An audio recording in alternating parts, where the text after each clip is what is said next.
Hey friends, welcome back to the podcast, Golf Talk. I'm not exactly sure what I should call it because I don't do the longest format for these things. It's more like what's on my brain. I try to keep it straight, simple, and to the point. Something you can have, something that's digestible, that you can bring home and actually process instead of just like pontificating belly button kind of stuff, talking in circles. I want this stuff to be like you can take it home and just give it a little something. Maybe it sticks with you. That's important to me. I want, Anyway, my name is Tim Connor. I'm the host of whatever you want to call this thing. Taught golf all my life. That's all I've done as an adult. And this is to pass along lessons and things that I get to see, learn, and be a part of. And it's just a really fun format. I want it to stick home for you. So today let's talk about how you can play more like a pro. And what I mean by that is how you can perform when it matters. I think if you want to absolutely crumble one of your good friends or some successful individual that's successful in business, give them a 3-foot putt that means something on the 18th hole. Put the pressure on them. I think you'll find more often than not, we're going to fold them up. We're going to crumble them up like a freaking 14-day-old cookie that just got stepped on by an elephant. You know what I'm saying?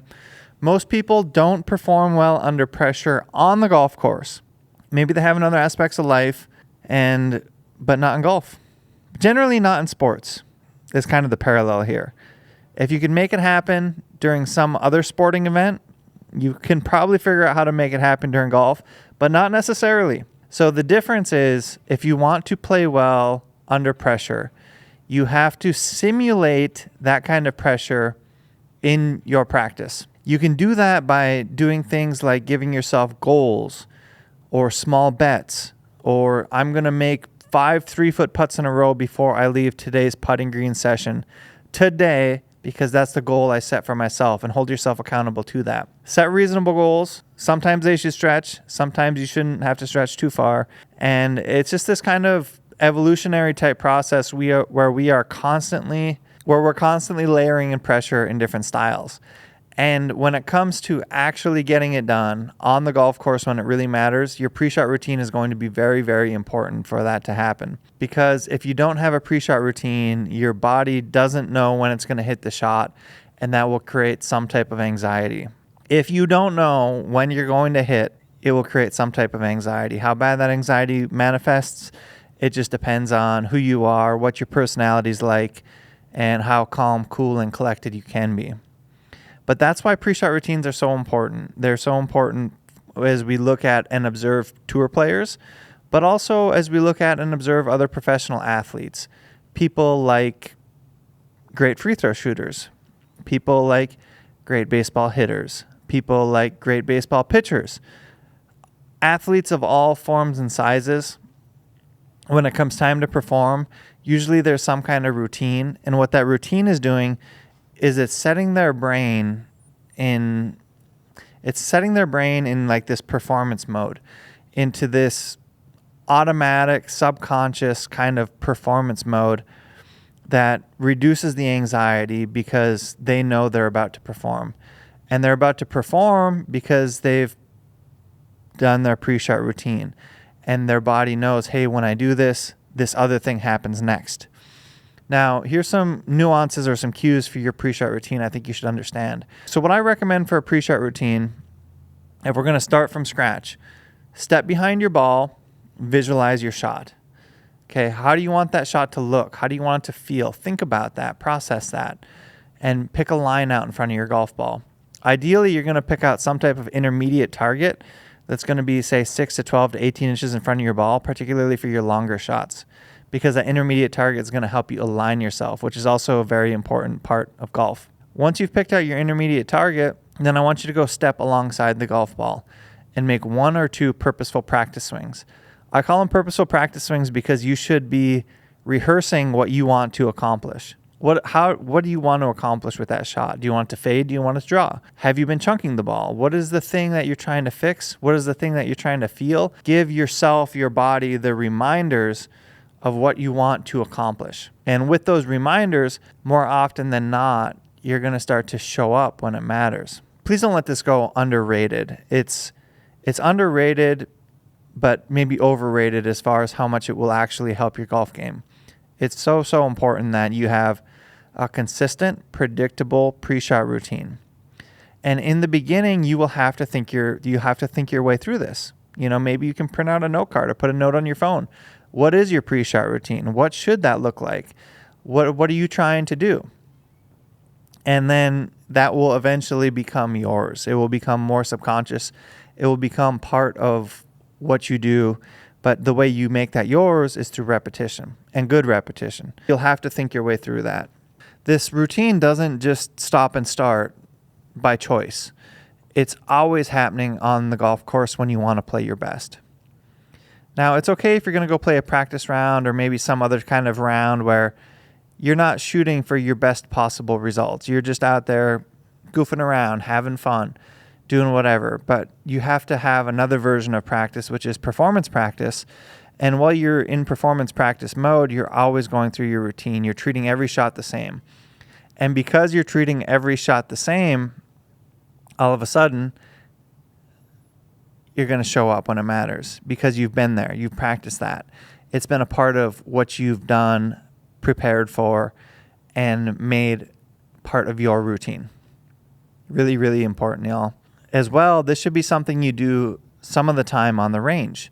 Performance practice on the range is a thing that should be part of your practice diet. You should be spending some time going through your pre-shot routine on the range and treating it exactly like you would treat your shots on the golf course.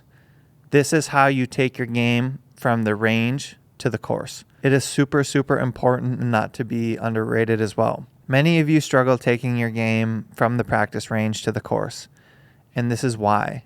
There's no mystery button. There's no magic button that will allow you to take your game from the range to the course.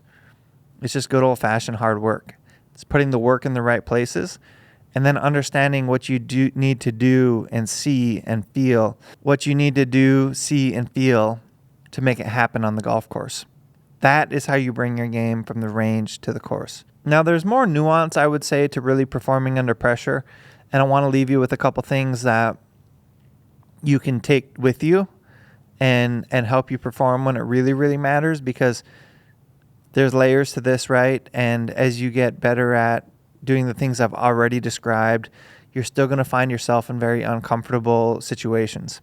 The first thing to do when you put yourself in that situation when it really matters, when I'm talking about you're playing for the club championship or you're playing for a tournament you've never won before, or you're about to beat your friend that you've never, ever beat before.